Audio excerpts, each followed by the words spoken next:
مزید تفصیلات کے لیے آگاہی میڈیا یوٹیوب چینل کو دیکھتے رہیں۔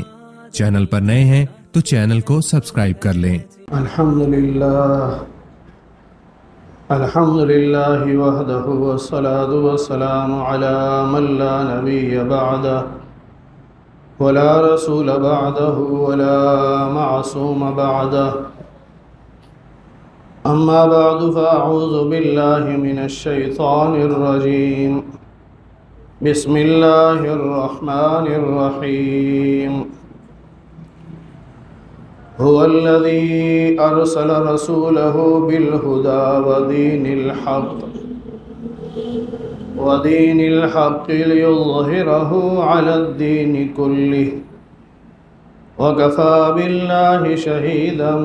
محمد رسول الله والذين معه أشداء على الكفار رحماء بينهم، تراهم ركعا سجدا يبتغون فضلا من الله ورضوانا. اللهم صل على محمد وعلى آل محمد كما صليت على إبراهيم وعلى آل إبراهيم إنك حميد مجيد. اللهم بارك على محمد وعلى آل محمد كما باركت على إبراهيم وعلى آل إبراهيم إنك حميد مجيد. میرے انتہائی واجب الاحترام بزرگ و بھائیو، عزیز ساتھیو، ختم قرآن کا موقع ہے۔ اس موقع پر دعائیں بھی قبول ہوتی ہیں، اور پھر ہمارے لیے خوشی کی بات یہ ہے کہ سیدنا عمر بن خطاب رضی اللہ تعالی عنہ نے صحابہ کے مشورے سے 20 رکعت تراویح باجماعت کا جو اہتمام کیا، اللہ نے ہمیں اس پر عمل کی توفیق عطا فرمائی۔ اس پر ہم اللہ کا جتنا بھی شکر ادا کریں اتنا ہی تھوڑا ہے۔ نبی پاک صلی اللہ علیہ وسلم کے بارے میں اللہ فرماتے ہیں کہ اللہ نے آپ کو رسول بنا کر بھیجا اس لیے کہ آپ کا دین حق، دین اسلام تمام دینوں پر غالب آئے۔ نبی کی زندگی کا مقصد اور مشن دین اسلام کو غالب کرنا ہے، اور ہم بحیثیت امتی ہم بھی سوچیں کہ کیا میری زندگی کا مقصد بھی یہی ہے کہ دین اسلام غالب آئے؟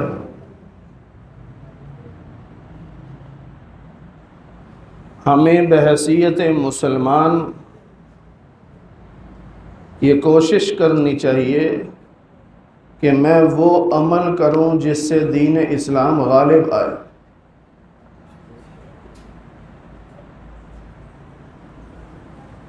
اللہ تعالیٰ فرماتے ہیں کہ محمد صلی اللہ علیہ وسلم کے رسول ہونے پر اللہ بطور گواہ کافی ہے۔ کوئی مانے نہ مانے، اللہ گواہی دے رہا ہے کہ محمد صلی اللہ علیہ وسلم اللہ کے رسول ہیں۔ دین کیسے غالب آئے گا؟ ان میں سب سے پہلے نبی پاک صلی اللہ علیہ وسلم کی زندگی، پھر آپ کے بعد خلفائے راشدین کی زندگی ہے۔ شیخ عبد القادر جیلانی رحمۃ اللہ علیہ فرماتے ہیں والذین معہ اشداء علی الکفار رحماء بینہم تراہم رکعا سجدا ان میں اللہ نے خلفائے راشدین کا تذکرہ کیا۔ والذین معہ سے مراد سیدنا ابوبکر صدیق رضی اللہ تعالی عنہ ہیں، جو ہر وقت نبی کے ساتھ ساتھ رہتے تھے۔ اشداء علی الکفار سے مراد سیدنا عمر بن خطاب رضی اللہ تعالی عنہ ہیں۔ آپ کا مزاج ایسا تھا کہ آپ کفر کے خلاف بہت سخت تھے، مومنوں کے بارے میں نرمی اور کافروں کے بارے میں آپ سختی کرتے تھے۔ رحماء بینہم سے مراد سیدنا عثمان بن عفان رضی اللہ تعالی عنہ ہیں کہ آپ نے اپنی ذات کے لیے مدینہ میں خون نہیں بہنے دیا، خود شہید ہو گئے، لیکن کسی کو اجازت نہیں دی کہ میری ذات کی خاطر تم کسی کو قتل کرو۔ تو رحماء بینہم، تراہم رکعا سجدا، اس سے مراد علی المرتضیٰ شیر خدا رضی اللہ تعالی عنہ ہیں، کیونکہ آپ کو بہت ذوق تھا نماز کے اہتمام کا، نوافل نماز کے۔ تو اللہ فرماتے ہیں کہ تم دیکھو گے کہ کبھی رکوع میں ہیں اور کبھی قیام میں ہیں، کبھی سجدے میں ہیں۔ تو یہ چاروں خلفاء کا تذکرہ اللہ تعالیٰ نے اس آیت میں فرمایا، اور چاروں کے بارے میں اللہ فرماتے ہیں کہ ان کے دلوں میں دنیا کی لالچ نہیں تھی۔ یبتغون فضلا من اللہ ورضوانا، یہ سب اللہ کی رضا کے متلاشی تھے۔ خلفائے راشدین نے جو کام بھی کیا وہ اللہ کی رضا کے لیے کیا کہ اللہ راضی ہو جائے۔ اور یہ خلفاء وہ ہیں کہ جن کی نشانیاں رب نے تورات اور انجیل میں بیان فرما دی۔ تورات میں بھی انجیل میں بھی خلفائے راشدین کی نشانیاں بیان ہوئی ہیں، اور اسی لیے اہل سنت والجماعت کا یہ نظریہ ہے، یہ عقیدہ ہے کہ انبیاء کے بعد سب سے مقدس جماعت صحابہ کی ہے، اور تمام صحابہ میں پھر جو درجہ بندی ہے وہ ان کے مرتبے کے لحاظ سے ہے درجہ بندی، وگرنہ تمام صحابہ جنتی ہیں، تمام صحابہ عادل ہیں۔ اب درجہ بندی میں اجماع امت کیا ہے کہ 1.25 لاکھ سے زیادہ جو صحابہ ہیں ان میں کچھ صحابہ وہ ہیں جو فتح مکہ سے پہلے ایمان لائے، اور کچھ صحابہ وہ ہیں جو فتح مکہ کے بعد ایمان لائے۔ تو فتح مکہ سے پہلے ایمان لانے والوں کا درجہ بلند ہے، اور فتح مکہ کے بعد ایمان لانے والوں کا درجہ ان سے کم ہے، باقی ساری امت سے زیادہ ہے، لیکن ان صحابہ کے مقابلے میں درجہ کم ہے جو فتح مکہ سے پہلے ایمان لائے ہیں۔ فتح مکہ سے پہلے 10,000 صحابہ ہیں جو مکہ فتح کرنے گئے۔ پھر ان 10,000 صحابہ میں سے زیادہ درجے والے وہ صحابہ ہیں جو صلح حدیبیہ میں شریک تھے، 1,500 کے قریب صحابہ جو صلح حدیبیہ کے موقع پر شریک، ان کا درجہ باقی 8,500 صحابہ سے زیادہ ہے۔ پھر ان 1,500 صحابہ میں سے 313 صحابہ جو بدر میں شریک تھے، ان کا مرتبہ باقی صحابہ سے زیادہ ہے۔ پھر 313 جو بدری صحابہ ہیں ان میں سے وہ 10 صحابہ جن کو نبی پاک صلی اللہ علیہ وسلم نے ایک ہی مجلس میں جنتی ہونے کی خوشخبری سنائی، جنہیں عشرہ مبشرہ کہا جاتا ہے۔ ویسے تو ہر صحابی جنتی، لیکن ایک ہی مجلس میں 10 صحابہ موجود ان 10 کا نام لے کے اللہ کے نبی فرماتے ہیں کہ یہ 10 کے 10 جنتی ہیں، ان کو عشرہ مبشرہ کہا جاتا ہے۔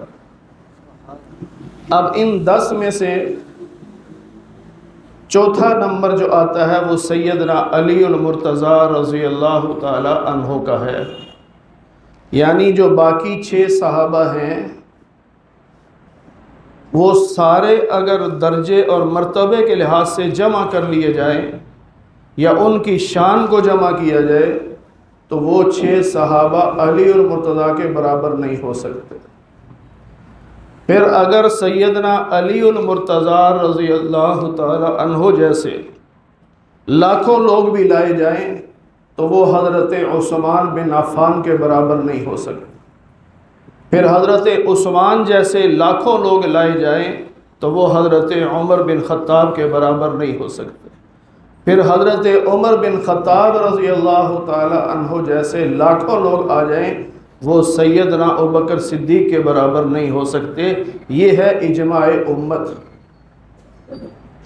اب جو اس سے ہٹ کر چلے گا، اپنی الگ سوچ بنائے گا، اپنا الگ کوئی راستہ بنائے گا تو وَيَتَّبِعْ غَيْرَ سَبِيلِ الْمُؤْمِنِينَ، وہ اجماع امت کے منکرین میں آئے گا اور وہ دنیا میں گمراہ ہوگا اور آخرت میں جہنمی ہوگا۔ یہ کیونکہ قرب قیامت کا زمانہ ہے، فتنوں کا دور ہے۔ اب ہر شخص اپنی مرضی سے احادیث پڑھ کر فیصلے کر رہا ہے۔ کوئی کہتا ہے حضرت علی کا پہلا نمبر ہے کیونکہ میں نے فلاں فضیلت پڑھ لی۔ کوئی کہتا ہے کہ حضرت عثمان کی فضیلت حضرت عمر سے زیادہ ہے اس لیے کہ میں نے فلاں فضیلت پڑھ لی۔ کوئی کہتا ہے سیدنا امیر معاویہ کی سیاست حضرت علی سے افضل ہے کیونکہ میں نے فلاں فضیلت پڑھ لی۔ یاد رکھیے، میں اور آپ احادیث پڑھ لیں یا کسی کے اقوال پڑھ لیں تو میں اور آپ فیصلہ نہیں کر سکتے کہ کون افضل ہے۔ امت کے متقدمین نے جس کی افضلیت کا فیصلہ کیا ہے اس کو درجہ بندی کے حساب سے ہم مانیں گے تو اہل سنت کہلائیں گے، اپنی مرضی کریں گے تو اہل سنت نہیں کہلائیں گے۔ آج کل یہ میڈیا پہ لڑائیاں چل رہی ہیں، حضرت علی چونکہ اہل بیت میں سے ہیں، آپ کی فضیلت ہے، آپ کو یہ لقب ملا ہے، آپ کو اللہ کے نبی نے لعاب دہن لگایا ہے، آپ کو اللہ کے نبی نے خیبر کے مقام پہ جھنڈا دیا ہے۔ اب اس طرح کے فضائل پڑھ کر ایک آدمی کہے کہ میں نے حضرت علی کے فضائل پڑھ لیے لہٰذا میں یہ سمجھتا ہوں کہ حضرت علی کا نمبر پہلا ہونا چاہیے، تیرے سمجھنے سے کچھ نہیں ہوگا۔ امت نے پہلا نمبر صدیق اکبر کو دیا ہے، قیامت کی صبح تک پہلا نمبر صدیق ہی کا رہے گا۔ حضرت علی کا نمبر چوتھا رہے گا۔ بعض لوگوں نے ان خلفائے راشدین کو سمجھانے کے لیے فرمایا کہ دیکھو 4 خلفاء ہیں جو خلفائے راشدین ہیں۔ میں اس پہ بھی تھوڑی سی بات عرض کر دوں کہ بعض لوگ یہ سوال کرتے ہیں کہ باقی جو خلفاء ہیں کیا وہ خلیفہ راشد نہیں ہیں؟ حضرت امیر معاویہ رضی اللہ تعالیٰ عنہ خلیفہ ہیں، وہ بھی خلیفہ راشد ہیں۔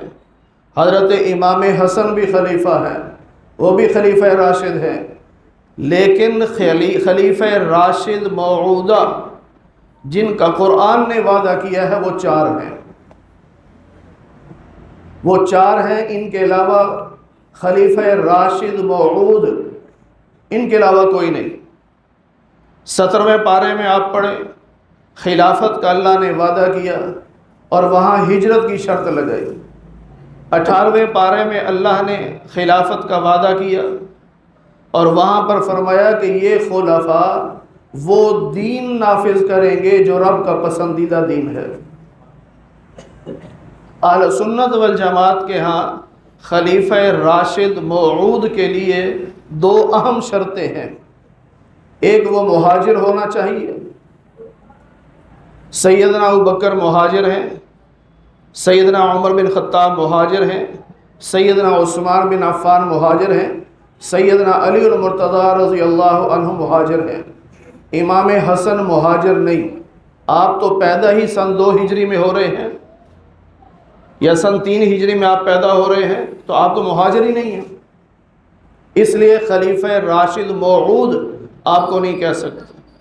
دوسری شرط یہ ہے کہ خلیفہ راشد موعود وہ ہوگا جو تا حیات خلیفہ رہا ہو۔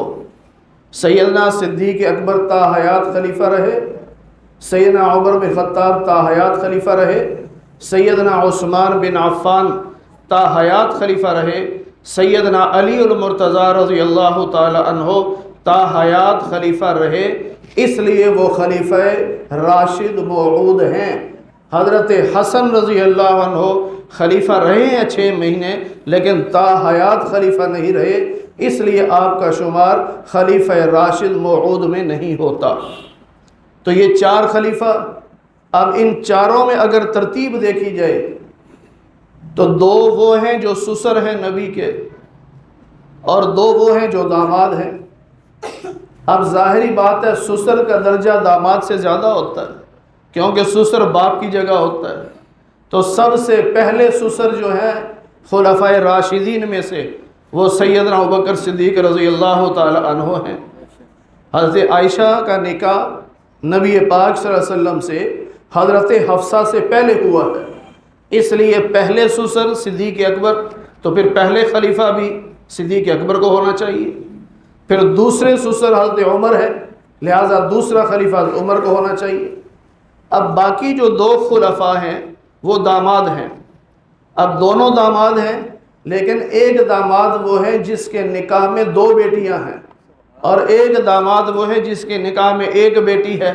تو جس داماد کے نکاح میں 2 بیٹیاں ہیں اس کا درجہ پہلے ہونا چاہیے، اور جس کے نکاح میں 1 بیٹی ہے اس کا درجہ بعد میں ہونا چاہیے۔ اسی لیے حضرت علی سے زیادہ درجہ حضرت عثمان بن عفان کا ہے۔ اب میں نے جو عرض کیا کہ اجماع امت کو سمجھیں، میں نے ایک جگہ گفتگو کی تو بعد میں ایک بزرگ آدمی مجھے کہنے لگے کہ آپ نے حضرت علی کی شان بیان کی، وہ تو بیٹے ہیں، حضرت عائشہ ماں ہے، حضرت عائشہ ماں ہیں، حضرت علی بیٹے ہیں، تو ماں کا درجہ زیادہ ہوتا ہے یا بیٹے کا زیادہ ہوتا ہے؟ دیکھو نا، بعض لوگ اپنے ذہن کے مطابق الگ الگ سوچ رکھتے ہیں، اس لیے میں نے کہا تھا ذہن کے پیچھے نہیں چلنا، اجماع امت ہمیں کیا بتاتا ہے، بس کامیابی کا راستہ یہ ہے۔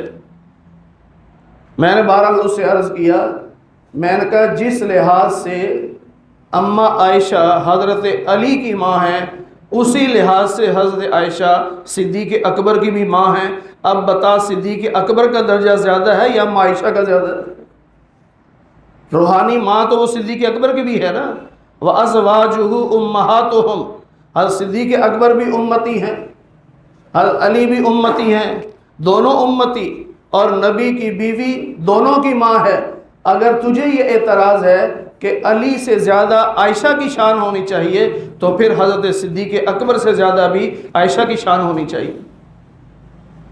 لیکن دین میری اور آپ کی سوچ کا نام نہیں ہے، دین اجماع امت کا نام ہے۔ اجماع امت یہی ہے، سیدنا صدیق اکبر رضی اللہ تعالیٰ عنہ پہلے خلیفہ، حضرت عمر دوسرے، حضرت عثمان تیسرے، حضرت علی چوتھے۔ اب بعد والوں میں سے آپ کسی کو ان چاروں میں سے کسی پر بھی درجہ زیادہ دیں گے تو آپ ہدایت کے راستے پہ نہیں ہیں، آپ گمراہی کے راستے پہ ہیں۔ حضرت امیر معاویہ کی بڑی شان ہے رضی اللہ عنہ، کاتب وحی ہیں، خال المسلمین ہیں، بہت شان ہے، لیکن حضرت امیر معاویہ رضی اللہ تعالی عنہ بھی حضرت علی کے مرتبے کو نہیں پہنچ سکتے، اس لیے کہ حضرت علی خلیفہ راشد موعود ہے۔ اب دیکھیے حضرت علی رضی اللہ تعالیٰ کے بارے میں بہت سارے فضائل ہیں، میں چند باتیں عرض کرنا چاہتا ہوں۔ 28واں پارہ سورہ مجادلہ، اس کے دوسرے رکوع میں ایک آیت نازل ہوئی، کہ منافقین اللہ کے نبی کے پاس آتے اور آپ کے کان میں سرگوشیاں کرتے، وقت ضائع کرتے، صرف آپ کو تنگ کرنے کے لیے اور وقت ضائع کرنے کے لیے۔ اللہ نے حکم نازل کر دیا، آج کے بعد جو بھی میرے محبوب سے سرگوشی کرنا چاہے پہلے وہ صدقہ دے، پھر آگے سرگوشی کرے۔ اب منافق تو پیچھے ہٹ گئے کہ منافق نے کہاں صدقہ دینا۔ اتفاق کی بات ہے کہ حضرت علی رضی اللہ تعالی عنہ کو کوئی کام یاد آ گیا، اب وہ مشورہ کرنا تھا۔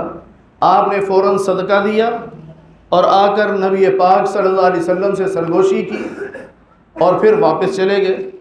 کچھ ہی دیر کے بعد اللہ نے یہ حکم ہی منسوخ کر دیا، فرمایا کہ پہلے حکم دیا تھا کہ میرے محبوب سے سرگوشی کرنے کے لیے پہلے صدقہ دو، لیکن یہ تمہارے لیے بہت مشکل ہو جاتی، لہٰذا میں نے اس حکم کو منسوخ کر دیا۔ اب دنیا میں واحد علی المرتضیٰ ہیں جنہوں نے اس آیت پہ عمل کیا۔ یہ آپ کی علیحدہ شان ہے نا، علیحدہ فضیلت ہے، اس کو کہتے ہیں جزوی فضیلت۔ ایک ہوتی ہے کلی فضیلت، ایک ہے جزوی فضیلت۔ اس کی مثال یوں سمجھیں، جس طرح ایک بچہ امتحان دیتا ہے، مثال کے طور پہ میٹرک کے پیپر دیے، پورے بورڈ میں وہ ٹاپ کر رہا ہے کہ سب سے زیادہ نمبر لے رہا ہے، لیکن اسی بچے کے مقابلے پر ایک اور بچہ ہے جو انگلش کے اندر 100/100 نمبر لے رہا ہے، اور یہ ٹاپ کرنے والا یہ 100 نہیں لے رہا، 99 لے رہا ہے۔ مجموعی لحاظ سے یہ اول ہے، لیکن جب بات کریں گے انگلش کے مضمون کی تو پھر یہ اول نہیں، وہ 100 والا اول ہے۔ تو ہم کیا کہیں گے کہ انگلش میں جزوی لحاظ سے اول وہ ہے، لیکن اجتماعی لحاظ سے اول یہ ہے جس نے بورڈ میں ٹاپ کیا۔ اسی طرح ہر صحابی کو رب نے جزوی فضیلت دی ہے، لیکن جہاں اجماعی ٹاپ کی بات آئے گی وہاں سب سے ٹاپ پہ سیدنا صدیق اکبر ہے۔ جزوی فضیلتیں ہر صحابی کی الگ الگ ہے، لیکن ان جزوی فضیلت کو لے کر ہم فیصلہ نہیں کر سکتے۔ ہمارے اکابر نے، متقدمین نے جو فیصلہ کر دیا ہے وہی اجماع امت ہے اور اسی پہ چلنا ہوگا۔ 6 پارے میں سورہ مائدہ میں اللہ تعالیٰ نے منع کیا کہ یہودیوں اور عیسائیوں کو دوست نہ بنانا۔ پھر دوست بناؤ کس کو؟ اسی رکوع کے آخر میں فرمایا انما ولیکم اللہ ورسولہ والذین آمنوا الذین یقیمون الصلاة ویؤتون الزکاة وہم راکعون۔ معارف القرآن میں مفتی شفیع صاحب رحمۃ اللہ علیہ نے لکھا کہ ترجمہ تو اس کا یہ ہے کہ تمہارا دوست اللہ ہے، کہ کسی کافر کو دوست مت بناؤ، اور یہ دوستی سے مراد دلی دوست، بتانا کہتے ہیں اس کپڑے کو جو پیٹ سے لگا ہوا ہو، جس کو ہم جگری یار کہتے ہیں۔ تو جگری یار کسی کافر کو نہیں بنانا، وہ مومن کو بنانا۔ لیکن یہاں اللہ کیا فرما رہے ہیں کہ تمہارے جگری یار، تمہارے اچھے دوست اللہ، پھر اللہ کے رسول، پھر ایمان والے۔ ایمان والوں میں سے وہ جو نماز قائم کرتے ہیں، زکوٰۃ دیتے ہیں، اور پھر فرمایا وَهُمْ رَاكِعُونَ، جو رکوع کرتے ہیں۔ اس کا ایک مطلب یہ ہے کہ جو عاجزی کرتے ہیں، لیکن مفتی صاحب نے ایک واقعہ لکھا کہ اس کا مطلب ایک یہ ہے کہ راکعون سے مراد علی المرتضیٰ رضی اللہ تعالی عنہ ہیں، کہ تمہارے دوست اللہ، اللہ کا رسول، ایمان والے، اور ایمان والوں میں سے تمہارے دوست علی المرتضیٰ ہونے چاہیے۔ بھئی وہ کیوں؟ فرمایا کہ آپ نماز پڑھ رہے تھے اور رکوع میں تھے، ایک مانگنے والا فقیر آیا، اس نے صدا لگائی کہ اللہ کے نام پہ کچھ دے دو، تو حضرت علی نے رکوع ہی کی حالت میں اپنے ہاتھ سے چاندی کی انگوٹھی اتاری اور فقیر کی طرف پھینک دی، یعنی اتنا انتظار نہیں کیا کہ نماز کا سلام پھیر کے پھر دوں گا۔ تو اللہ کہتے ہیں کہ ایسا سخی جو رکوع میں بھی سخاوت کرے اس سے دوستی کرو، تمہارا دوست تو وہ ہونا چاہیے۔ تو حضرت علی المرتضیٰ رضی اللہ تعالی عنہ کے فضائل میں قرآن کریم کی بہت ساری آیات ہیں۔ سورہ دہر میں آپ نے واقعہ پڑھا ہوگا، یوفون بالنذر، کہ اپنی منت کو پورا کرتے ہیں۔ حضرت حسن اور حضرت حسین رضی اللہ عنہما شدید بیمار، اب ماں اور باپ دونوں منت مان رہے ہیں، یا اللہ یہ شہزادے ٹھیک ہو جائیں ہم 3 روزے رکھیں گے۔ تو منت ماننا تو جائز ہے، لیکن اس کے لیے شرطیں ہوتی ہیں، جائز کام کی منت ہو، ناجائز کی نہیں، اور نفلی عبادت کی منت ہو، فرض عبادت کی نہیں، اور اللہ کے نام کی منت ہو، غیر اللہ کے نام کی نہیں۔ اب انہوں نے منت مان لی، اللہ نے دونوں شہزادوں کو صحت دے دی، اب دونوں نے ارادہ کیا کہ روزہ رکھیں۔ اب روزہ رکھا تو سب نے رکھا، حضرت علی بھی، حضرت فاطمہ بھی، حضرت حسن بھی، حضرت حسین بھی رضی اللہ عنہم، اور آپ کی باندی نے بھی روزہ رکھا۔ اب روزہ رکھ کے افطاری کے وقت ایک ایک روٹی سب کی بنی، تو افطاری کا وقت تھا، دروازے پہ دستک ہوئی، ایک مسکین آ گیا کہ اللہ کے نام پہ کچھ دے دو۔ حضرت علی نے فرمایا میری روٹی دے دو، حضرت فاطمہ نے فرمایا میری بھی روٹی دے دو، حضرت حسن نے فرمایا میری روٹی بھی دے دو، حضرت حسین نے فرمایا میری روٹی بھی دے دو۔ تو باندی نے 4 روٹیاں لے کر 5ویں اپنی روٹی بھی رکھ کر مسکین کو دے دی۔ ہمارے جیسا ہوتا کہتا ابھی ایک دے دی ہے نا تو کافی ہے نا، باقی کیوں دیں؟ لیکن وہاں یہ نہیں ہوتا تھا، وہاں یہ تھا کہ اگلے کی ضرورت نہیں دیکھنی، اس نے مانگا ہے جو ہے دے دو بس۔ یہ ہمارے ہاں چلتا ہے کہ لگتا ہے مدرسے والوں کا فنڈ پورا ہو گیا ہوگا، اب کیا ضرورت ہے دینے کی، اتنا چندہ تو مانگ لیا، اور بھائی پتہ نہیں پورا ہوا نہیں ہوا، آپ اپنا کام پورا کرو۔ جب رب نے آپ تک بات پہنچا دی تو آپ کا کام ہے اپنی ذمہ داری پوری کرنا۔ اب اگلے دن پھر افطاری کا وقت آیا تو ایک یتیم آ گیا، اب پھر 5 روٹیاں اس کو دے دی۔ اب تیسرے دن افطاری کا وقت آیا، پھر ایک قیدی آ گیا، پھر 5 روٹیاں اس کو دے دی۔ اس پر اللہ نے فرمایا یوفون بالنذر، یہ وہ اہل بیت ہیں جو اپنی منت کو پورا کرتے ہیں۔ تو دیکھو اللہ نے اہل بیت کی تعریف فرمائی، شان بیان فرمائی۔ اور یاد رکھیے غزوہ خیبر کے موقع پر جب خیبر فتح نہیں ہو رہا تھا تو نبی پاک صلی اللہ علیہ وسلم نے اعلان فرمایا کہ کل صبح میں جھنڈا اس کے ہاتھ میں دوں گا جو اللہ سے محبت کرتا ہوگا، اللہ اس سے محبت کرتا ہوگا۔ اب سارے حیران تھے کہ صبح جھنڈا ملے گا کس کو؟ تو صبح ہوئی تو نبی پاک صلی اللہ علیہ وسلم نے فرمایا علی کو بلاؤ کہاں ہے؟ تو لوگوں نے بتایا کہ ان کی آنکھ میں تکلیف ہے، آشوب چشم ہے، یعنی آنکھ سے پانی بہہ رہا ہے، ہمیں بلاؤ۔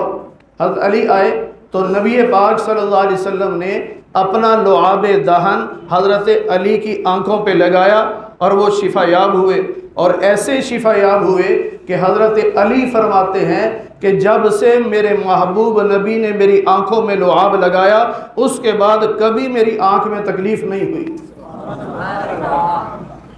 اب بات سمجھنے کی یہ ہے کہ میرا محبوب نبی صدیق کی ایڑی پہ لعاب لگائے تو وہ بھی ہمارا امام، اگر میرا محبوب نبی علی کی آنکھوں پہ لعاب لگائے تو وہ بھی ہمارا امام۔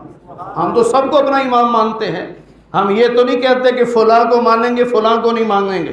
تمام صحابہ ہمارے ایمان ہیں، ہمارے امام ہیں، ہماری محبت ہیں، ہمارے ایمان کا حصہ ہیں، لیکن آگے درجہ بندی وہی ہوگی جو اجماع امت ہے، جو صحابہ کی درجہ بندی ہمارے اکابر نے مقرر کر دی، ہم اس سے دائیں بائیں نہیں ہو سکتے۔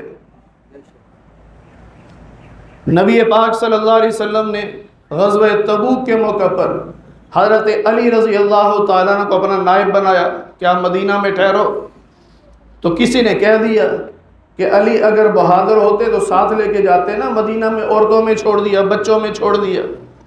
آپ کو بھی صدمہ ہوا تو آپ نے نبی علیہ السلام سے جا کے عرض کی کہ یا رسول اللہ آپ مجھے چھوڑ کے جا رہے ہیں، لوگ ایسی باتیں کر رہے ہیں۔ تو نبی پاک صلی اللہ علیہ وسلم نے فرمایا علی کیا تمہیں یہ بات پسند نہیں کہ تمہارا مرتبہ میرے نزدیک وہی ہو جو ہارون علیہ السلام کا موسیٰ کے نزدیک تھا؟ لیکن ساتھ ہی بتا دیا کہ کچھ لوگ آئیں گے جو آپ کو معصوم کہیں گے، آپ کو نبیوں سے بھی افضل کہیں گے، جو کبھی آپ کو خدا بھی کہیں گے۔ تو اللہ کے نبی نے پہلے ہی وضاحت کر دی علی تیرا درجہ میرے نزدیک وہی جو موسیٰ کے نزدیک ہارون کا ہے، لیکن آگے سن لو، انا خاتم النبیین لا نبی بعدی، میں آخری نبی ہوں، میرے بعد کوئی نبی نہیں۔ ان لوگوں کا صفایا کر دیا۔ مجھے ایک جگہ کہا گیا کہ مختصر ایک جملے میں آپ حضرت علی کی شان بیان کر دیں، ایک جملے میں۔ میں نے کہا جی کچھ وہ ہیں جو حضرت علی کو خدا کہتے ہیں، کچھ وہ ہیں جو عذاب خدا کہتے ہیں، اور کچھ وہ ہیں جو شیر خدا کہتے ہیں۔ ہم سنی ہیں، ہم حضرت علی المرتضیٰ کو نہ خدا مانتے ہیں نہ عذاب خدا کہتے ہیں، ہم تو آپ کو شیر خدا کہتے ہیں۔ اب جن کو بات سمجھ آئی تھی ان کے پیٹوں میں مروڑ اٹھے۔ ہر ایک کو تو بات سمجھ نہیں آتی نا کہ بولے کہاں سے ہیں، وہ اپنے علماء سمجھتے ہیں ہمارے کہ ہم کہاں سے بولے ہیں۔ حضرت علی رضی اللہ تعالی عنہ کے فضائل اور مناقب بہت زیادہ ہیں، بہت فضیلتیں ہیں۔ میں نے چند آیات کے حوالے سے ذکر کی ہے، بس آپ کو صرف یہی پیغام دینا چاہتا ہوں۔ مفتی صاحب بھی تشریف لا چکے ہیں، حضرت دعا بھی فرمائیں گے اور نصیحتیں بھی فرمائیں گے۔ بس صرف یہ بات یاد رکھیے، صحابہ کی درجہ بندی میں جو اجماع امت ہے اس پر کاربند رہنا ہے، خود فضائل پڑھ کر یا سن کر درجہ بندی مقرر نہیں کرنی۔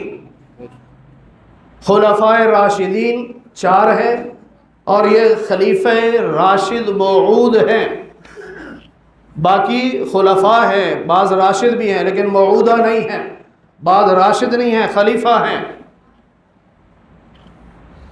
اور پھر جو ترتیب ہمارے متقدمین اکابر نے ہمیں بتا دی بس وہی ترتیب رکھنی ہے کہ سب سے پہلا نمبر صدیق اکبر کا، دوسرا فاروق اعظم کا، تیسرا حضرت عثمان کا، چوتھا علی المرتضیٰ رضی اللہ تعالی عنہم۔ اللہ تعالی ہم سب کو تمام صحابہ سے سچی محبت اور عقیدت نصیب فرمائے۔